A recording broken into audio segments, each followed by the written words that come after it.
Good morning, everyone. Leslie Jones, Michelle Silverman Bedell from Silverson's Realty. Right.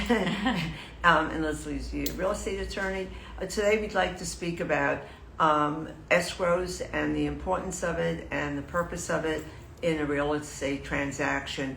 We will not discuss the part that has to do with mortgages because Marie could not attend today, but next week hopefully she'll be able to speak about that.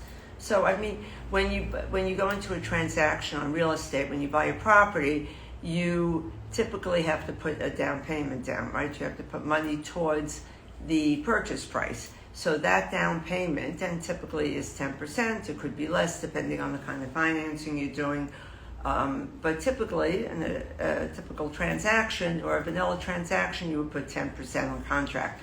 That 10% is held in the attorney's escrow account. Right. So that so the 10% is held in what's called an IOLA account, which is a non-interest bearing account. In most scenarios, it is only held in a non-interest bearing account, and so there's no, that would mean that the interest basically goes to into a fund for the state in case of any malfeasance, and very, very in some sort of construction contracts there would be some in long-term projects maybe there would be interest, but that money is typically held in what's called an IOLA account.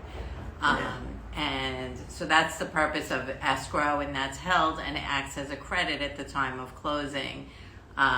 So that's one purpose of an escrow. There are other purposes and other tools that are used sort of as a negotiation in the transaction when a deal has issues maybe at a walkthrough. Right. So Michelle can speak to that. Right. Well, I think also I just wanted to make one point that it's important to know that in some locales people take an earnest money deposit. That's different than that down payment. And the down payment is really done towards the purchase price. You pay it in towards the purchase price.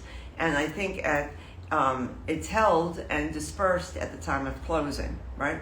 So if there are issues that come up at a walkthrough, money may be taken from the escrow to pay off any issues that arise at a closing. Maybe there's a plumbing issue, an electrical issue. Maybe an open permit has to be that was found upon the title or their due diligence, and these issues have to be dealt with at the closing or prior to closing. So there's often a post-closing agreement that deals with those type of things where, maybe, and it's kind of detailed as to timelines and what exactly has to be done and what has to be produced in order to release the funds. And then there's typically an inspection, a minor inspection to check those items before those funds can be released, or at least some evidence that the work or item was taken care of. So that would be one reason. Sometimes there's post-occupancy agreements where people can't, we're trying to work, both parties are trying to make it work, like a particular closing date, maybe because of an interest rate situation or something else.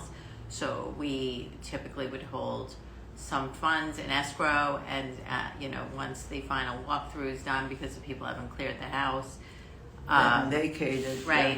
Yeah. That would be another tool or reason, and then there's actually possibly two walkthroughs: a walkthrough right before closing, just because you're releasing a large majority of the money, and then an additional walkthrough at the time of when the party vacates. So I think another question that people ask me, at least, what happens if, what happens to my money in escrow should I not get a mortgage? Should the owner back out of the transaction? So what's my risk when I give my money, when I put a down payment on the contract? So I think that's a concern. If I know buyers, they want to know if the seller pulls out of the transaction, am I able to get my down payment back? So if the seller pulls out of the transaction, for sure, you're able to get the down payment back. If you get denied a mortgage, you're able to get the down payment back. Right. That's goes without saying. And if the buyer pulls out, basically, then the down payment is at risk. Right. So it's up to if you have a really nice seller, if they're willing to release the funds back to you, right? Right, that would depend, yeah. It's like goodwill. I'm not sure it always happens or it ever happens, but because time has elapsed, from the beginning of the process to the time you go to closing, it would be 60 days. So their house has been off the market and other issues arise, right? The market can even change in favor of the buyer and not the seller. So I think that there are a lot of issues that, people don't even think about when they give their down payment. And also they're always questioning me, how much do I really have to give on the down payment? What makes the seller feel comfortable? Some mortgages don't even require any down payment if it's a VA mortgage, right? You could take out a loan and with no money down. No, you could take 3% down, 5%, but usually it's 10%. Yes, I mean that's the vast majority, and most in this market today, most people want the 10%. Right. I've seen it where people request more, which I think is kind of ridiculous, but right. It's generally a 10% down payment. Right. All right. If anybody has any questions, please call us at Michelle Silverman Bedell at Silverson's Realty.